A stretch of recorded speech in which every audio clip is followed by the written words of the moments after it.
പിതാവിൻ്റെയും പുത്രൻ്റെയും പരിശുദ്ധാത്മാവിൻ്റെയും നാമത്തിൽ ആമേൻ.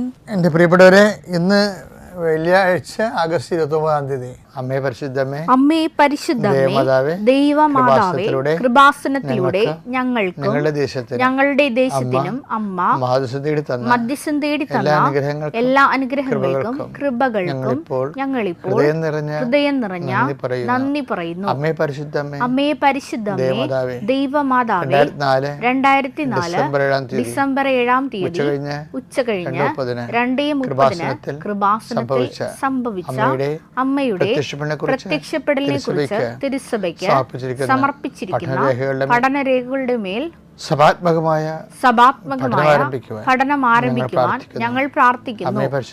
അമ്മേ പരിശുദ്ധമേ, ഭൂസ്വർലോകങ്ങളുടെ രാജ്ഞിയായ അങ്ങേയ്ക്ക് ഭൗമ സംരക്ഷണത്തിനായി പ്രപഞ്ച പ്രകൃതിയെ തന്നെ തിരുസഭ പ്രതിഷ്ഠിക്കുവാൻ ഈ പ്രത്യക്ഷീകരണം വഴി ഇടയാക്കണമേ.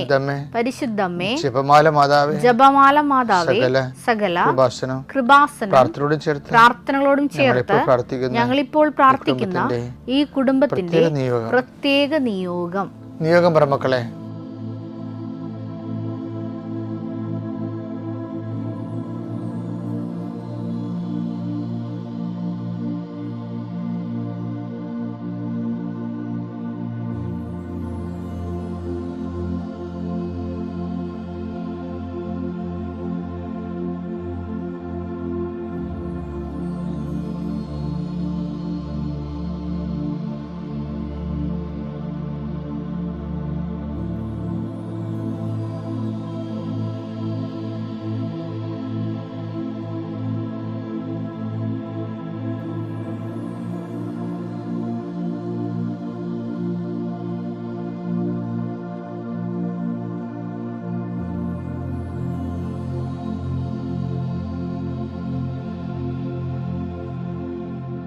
അമ്മയുടെ പ്രത്യക്ഷീകരണത്തിന്റെ ഈ അനുഗ്രഹവേളയിൽ ഞങ്ങൾക്ക് സാധിച്ചു തരുവാൻ കനിയണമേ.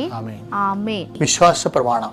സർവശക്തനായ പിതാവും ആകാശത്തിന്റെയും ഭൂമിയുടെയും സൃഷ്ടാവുമായ ദൈവത്തിൽ ഞാൻ വിശ്വസിക്കുന്നു. അവിടുത്തെ ഏകപുത്രനും ഞങ്ങളുടെ കർത്താവുമായ ഈശോമിശിഹായിലും ഞാൻ വിശ്വസിക്കുന്നു. ഈ പുത്രൻ പരിശുദ്ധാത്മാവിനാൽ ഗർഭസ്ഥനായി കന്യകാമറിയത്തിൽ നിന്ന് പിറന്ന് പൊന്തിയോസ് പീലാത്തോസിന്റെ കാലത്ത് പീഡകൾ സഹിച്ച് കുരിശിൽ തറയ്ക്കപ്പെട്ട് മരിച്ച് അടക്കപ്പെട്ട് പാതാളങ്ങളിൽ ഇറങ്ങി മരിച്ചവരുടെ ഇടയിൽ നിന്ന് 3-ാം നാൾ ഉയർത്ത് സ്വർഗത്തിലേക്ക് എഴുന്നള്ളി സർവശക്തിയുള്ള പിതാവായ ദൈവത്തിന്റെ വലതുഭാഗത്തിരിക്കുന്നു. അവിടെ നിന്ന് ജീവിക്കുന്നവരെയും മരിച്ചവരെയും വിധിക്കുവാൻ വരുമെന്നും ഞാൻ വിശ്വസിക്കുന്നു. പരിശുദ്ധാത്മാവിലും ഞാൻ വിശ്വസിക്കുന്നു. വിശുദ്ധ കത്തോലിക്കാ സഭയിലും പുണ്യവാന്മാരുടെ ഐക്യത്തിലും പാപങ്ങളുടെ മോചനത്തിലും ശരീരത്തിന്റെ ഉയർപ്പിലും നിത്യമായ ജീവിതത്തിലും ഞാൻ വിശ്വസിക്കുന്നു. ആമേൻ. സ്വർഗ്ഗസ്ഥനായ ഞങ്ങളുടെ പിതാവേ, അങ്ങയുടെ നാമം പൂജിതമാകണമേ. അങ്ങയുടെ രാജ്യം വരണമേ. അങ്ങയുടെ തിരുമനസ് സ്വർഗത്തിലെ പോലെ ഭൂമിയിലും ആകണമേ. അന്നു വേണ്ടുന്ന ആഹാരം ഇന്ന് ഞങ്ങൾക്ക് തരണമേ. ഞങ്ങളോട് തെറ്റ് ചെയ്യുന്നവരോട് ഞങ്ങൾ ക്ഷമിക്കുന്നത് പോലെ ഞങ്ങളുടെ തെറ്റുകൾ ഞങ്ങളോടും ക്ഷമിക്കണമേ. ഞങ്ങളെ പ്രലോഭനത്തിൽ ഉൾപ്പെടുത്തരുതേ, തിന്മയിൽ ഞങ്ങൾ രക്ഷിക്കണമേ. ആമേൻ. നന്മ നിറഞ്ഞ മറിയമേ, സ്വസ്തി. കർത്താവ് അങ്ങയുടെ കൂടെ സ്ത്രീകളിൽ അങ്ങ് അനുഗ്രഹിക്കപ്പെട്ടവളാകുന്നു. അങ്ങയുടെ ഉദരത്തിൻ ഫലമായി ഈശോ അനുഗ്രഹിക്കപ്പെട്ടവനാകുന്നു. പരിശുദ്ധ മറിയമേ, തമ്പുരാന്റെ അമ്മേ, പാപികളായ ഞങ്ങൾക്ക് വേണ്ടി ഇപ്പോഴും ഞങ്ങളുടെ മരണസമയത്തും തമ്പുരാനോട് അപേക്ഷിക്കണമേ. ആമേൻ.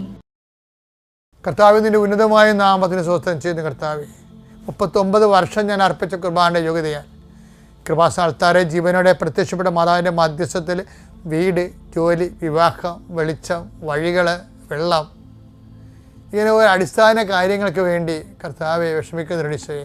വിവാഹം ഒത്തുവരാത്തവരുണ്ട് ഈശോയെ. ഒത്തുവന്ന വിവാഹം പോയതിൻ്റെ പേരിൽ സങ്കടപ്പെട്ട് നടക്കുന്നവരുണ്ട് ഈശോയെ. അതുപോലെ ഒത്തുവന്ന വിവാഹം നടത്തി കൊടുക്കാൻ വേണ്ടി സാമ്പത്തികമായ വിഷയങ്ങളിൽ ഓരോരോ വാതിലും മുട്ടിക്കൊണ്ടിരിക്കുന്നവരുണ്ട്. മുട്ടി പരാജയപ്പെട്ടിട്ട് മനസ്സും ശരീരം തളർന്ന് വീട്ടിൽ വന്ന് കർത്താവ് പരസ്പരം വഴക്കിടുന്നവരുണ്ട്. ഞാൻ അന്നേ പറഞ്ഞല്ലോ വിചാരിച്ചിട്ടുണ്ട്, നിങ്ങൾ ഒരു വഴക്കും ആരും തമ്മിലിടരുത്, കർത്താവ് നിങ്ങളുടെ കാര്യം തീരുമാനിച്ചിട്ടുണ്ടെന്ന ബോധത്തിൽ ഒരുമിച്ച് പ്രാർത്ഥിക്കാൻ കർത്താവ് നിങ്ങളെ ശക്തിപ്പെടുത്തിയിട്ട് പ്രാർത്ഥിക്കുന്നു. എന്ത് ചെയ്യണം, എന്ത് ചെയ്താൽ ജീവിക്കും, എന്ത് ചെയ്താൽ മേൽഗതി പ്രാപിക്കും, എങ്ങോട്ട് പോകണം, ആര് പറഞ്ഞാൽ കേൾക്കണം, പല പല അഭിപ്രായങ്ങളുണ്ടല്ലോ, പല പല രീതികളുണ്ടല്ലോ, പല പല ചിന്തകളുണ്ടല്ലോ. എന്ത് ചെയ്യണമെന്ന് അറിയാമ്പോൾ ആകെപ്പാട് മനസ്സ് മുട്ടി മൊഴി കർത്താവ് മനസ്സ് കുഴങ്ങി ഒരു തീരുമാനം എടുക്കാൻ പറ്റുന്നവർ, കുഴങ്ങുന്നവർ, കർത്താവിൻ്റെ എത്താൻ നിങ്ങൾ തളിക്കപ്പെടട്ടെ. കർത്താവ് ത്വക്ക് രോഗങ്ങളുടെ അനുഭവമുണ്ട് കർത്താവ്, അതുപോലെ തന്നെ വിസർപ്പ രോഗങ്ങളുണ്ട് ഈശോയെ, അതുപോലെ തന്നെ അരസ്വസ്ഥ രോഗങ്ങളുണ്ട് ഈശോയെ, അതെല്ലാം വിശുദ്ധമായ രക്തം കഴുകണമെന്ന് പ്രാർത്ഥിക്കുന്ന ഈശോയെ, എൻ്റെ കർത്താവിൻ്റെ ഉന്നതമായ നാമത്തിൽ കൃപാസനത്താറെ ജീവനോടെ പ്രത്യക്ഷപ്പെട്ട പരിശുദ്ധയുടെ മാധ്യസ്ഥത നിങ്ങൾ അനുഗ്രഹിക്കപ്പെടട്ടെ. അതായത് ഇന്ന് നമ്മൾ കാണാൻ പോകുന്നത് ഈ മഹത്വം, ദൈവം തിരിച്ച് നമ്മളെ മഹത്വപ്പെടുത്തും. ഈ കൃപ തരുന്നതിന് നമ്മൾ കൃപ എന്ന് പറഞ്ഞാൽ പവർ ഗോഡല്ലേ, ദൈവം നമുക്ക് കൃപ തരുന്നു എന്ന് പറയുമ്പോൾ അതിൻ്റെ അർത്ഥം ദൈവം നമ്മളെ മഹത്വപ്പെടുത്തുന്നതെന്നാണ്. ഈശോയുടെ പ്രാർത്ഥനകളിലില്ലേ, അതായത് പിതാവേ അങ്ങ് ഭൂമിയിൽ ഞാൻ അങ്ങയെ മഹത്വപ്പെടുത്തി, അതിനാൽ അങ്ങേപ്പക്കൽ എന്നെ മഹത്വപ്പെടുത്തുക. അപ്പോൾ തിരിച്ച് നമുക്ക് മഹത്വം കിട്ടുന്നത് കൃപ ലഭിച്ച് നമ്മൾ ശക്തിപ്പെടുന്നതിലൂടെയാണ്. അതിന് ബൈബിളിൽ കൊമ്പെന്നാണ് പറയണത്, മഹത്വത്തിൻ്റെ കൊമ്പും മഹത്വവും ഒരുമിച്ചാണ് വരണത്. രണ്ടു തരം കൊമ്പാകാം ശരിക്കും പറഞ്ഞാൽ. കൊമ്പ് വിളിക്കുന്നവരുണ്ട്, ജോബേരെന്ന് വിളിക്കും, കൊമ്പ് വിളിക്കുന്നവരുണ്ട്, അത് ഉയർത്തി ഉച്ചസ്ഥായി വിളിക്കുന്നവരുണ്ട്. കൂടുതൽ മഹത്വം സ്തുതിപ്പും വരുമ്പോഴും യുദ്ധവിജയം വരുമ്പോഴൊക്കെയാണ് അങ്ങനെ വിളിക്കണത്. പക്ഷേ അത് നമ്മളുടെ കൊമ്പ് ഉയരുന്നതനുസരിച്ചുകൊണ്ട് പിന്നെ മഹത്വത്തിന് തന്നെ കൊമ്പെന്നുള്ള വാക്ക് കൾച്ചറായിട്ട് അവർ ഉപയോഗിക്കുന്നുണ്ട്. എന്താണ് ഈ ബൈബിൾ എപ്പോൾ നോക്കിയാലും മഹത്വവും കൊമ്പും ഒരുമിച്ച് വരുന്നുണ്ടെങ്കിലും ഈ കൊമ്പ് ചിലപ്പോൾ കൃപയായിട്ടും വരും. നമ്മളുടെ കൃപ ദൈവത്തിൻ്റെ ശക്തി വർദ്ധിക്കുന്നുണ്ടെങ്കിൽ അതിൻ്റെ അർത്ഥം നമ്മുടെ കൊമ്പ് കാട്ടുപോത്തിൻ്റെ കൊമ്പ് പോലെ ഉയർന്നു നിൽക്കുക. നമ്മൾ സങ്കീർത്തനം എടുത്ത് 92:10, എന്നാൽ അവിടുന്ന് എൻ്റെ കൊമ്പ് കാട്ടുപോത്തിന്റെ കൊമ്പ് പോലെ ഉയർത്തി. അപ്പം അവിടെ അത് കൃപയുമാകാം, നമ്മളെ ദൈവം മഹത്വപ്പെടുന്നതുമാകാം, വിജയിപ്പിക്കുന്നതുമാകാം, അനുഗ്രഹിക്കുന്നതുമാകാം. അവിടുന്ന് എൻ്റെ മേൽ പുതിയ തൈലം ഒഴിച്ചു. എൻ്റെ ശത്രുക്കളുടെ പതനം എൻ്റെ കണ്ണു കണ്ടു. അതാ ശത്രുക്കളുടെ പതനത്തോട് എൻ്റെ ശത്രുക്കളുടെ പതനം എന്ന് പറയുമ്പോൾ നമ്മുടെ വിജയമാണ് വരണത്. നമ്മുടെ വിജയം എന്ന് പറയുന്നത് നമ്മുടെ കൊമ്പാണ്, നമ്മുടെ മഹത്വമാണ്, അത് ദൈവം തന്ന കൃപയാണ്. അപ്പോൾ ഇങ്ങനെ ഈ സിറ്റുവേഷൻസ് ഇതേ തന്നെയാണ് നമ്മൾ തിരിച്ചു വരുമ്പോൾ സങ്കീർത്തനം 89:17 അങ്ങാണ് അവരുടെ ശക്തിയും മഹത്വവും അങ്ങയുടെ പ്രസാദം കൊണ്ടാണ്, അങ്ങയുടെ കൃപ കൊണ്ടാണ് ഞങ്ങളുടെ കൊമ്പ് ഉയർന്നു നിൽക്കുന്നത്, ഞങ്ങളുടെ മഹത്വം ഉയർന്നു നിൽക്കുന്നത്. ഞങ്ങളുടെ കൃപ കൊണ്ടാണ് ഞങ്ങളുടെ മഹത്വം ഉയർന്നു നിൽക്കുന്നത്. ഇതുപോലെ തന്നെയാണ് സങ്കീർത്തനം 148:14 എടുത്തേ. അവിടുന്ന് തന്റെ ജനത്തിനു വേണ്ടി ഒരു കൊമ്പ് ഉയർത്തിയിരിക്കുന്നു. തന്നോട് ചേർന്ന് നിൽക്കുന്ന ഇസ്രായേൽ ജനത്തിന്റെ മഹത്വം തന്നെ. അപ്പം കൊമ്പ് തന്നെ മഹത്വം എന്ന് പറഞ്ഞാൽ കണ്ടില്ലേ, മഹത്വം നമുക്ക് വരണത് ദൈവകൃപ നമ്മളിലേക്ക് ദൈവം നൽകുന്നതും നമ്മളെ വിജയിപ്പിക്കുമ്പോഴുമാണ്. ഇതെല്ലാം തമ്മിൽ യോജിച്ചാണ് പോണത്.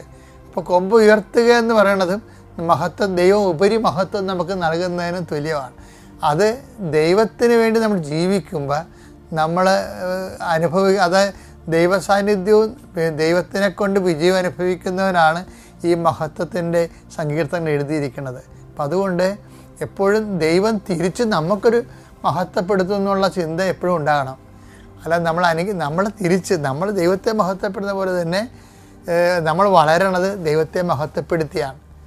അതുകൊണ്ടാണ് 4:20 പറയണത്. എന്താണ്? ദൈവത്തെ മഹത്വപ്പെടുത്തി വിശ്വാസത്തിൽ ശക്തി പ്രാപിക്കുകയും. അപ്പോൾ വിശ്വാസത്തിൽ ശക്തി പ്രാപിക്കുക എന്ന് വെച്ച് കഴിഞ്ഞാൽ അതും കൊമ്പുയർത്താനാണ് പറയണത്, വിശ്വാസത്തിൽ മഹത്വം പ്രാപിക്കുകയും. റോമ 4:20 ദൈവത്തെ മഹത്വപ്പെടുത്തിക്കൊണ്ട് അവൻ വിശ്വാസത്താൽ ശക്തി പ്രാപിച്ചു. ദൈവത്തെ മഹത്വപ്പെടുത്തുമ്പോഴാണ് നമ്മൾ മഹത്വപ്പെട്ടിട്ട് നമ്മൾ വിശ്വാസത്താൽ നമ്മൾ ശക്തി പ്രാപിക്കുന്നത്. അപ്പം മഹത്വം നിസ്സാര കാര്യമല്ല. കിട്ടുന്ന എല്ലാ പഴുതുകളും ഉപയോഗിച്ച് ദൈവത്തെ മഹത്വപ്പെടുത്താൻ വേണ്ടി നമ്മളെ തന്നെ പരിശീലിപ്പിക്കണം. ഓക്കെ അല്ലേ? അത്യപൂർവ ദൈവാനുഭവങ്ങൾ ഇനി നിങ്ങൾക്കും സ്വന്തം. ഈ യൂട്യൂബ് ചാനൽ ഇതുവരെ സബ്സ്ക്രൈബ് ചെയ്തിട്ടില്ലെങ്കിൽ ഇപ്പോൾ തന്നെ സബ്സ്ക്രൈബ് ചെയ്യുക. ഈ വീഡിയോ ഇപ്പോൾ തന്നെ നിങ്ങളുടെ സുഹൃത്തുക്കൾക്ക് ഷെയർ ചെയ്തുകൊണ്ട് കർത്താവിന്റെ പ്രേക്ഷിതരാകുക.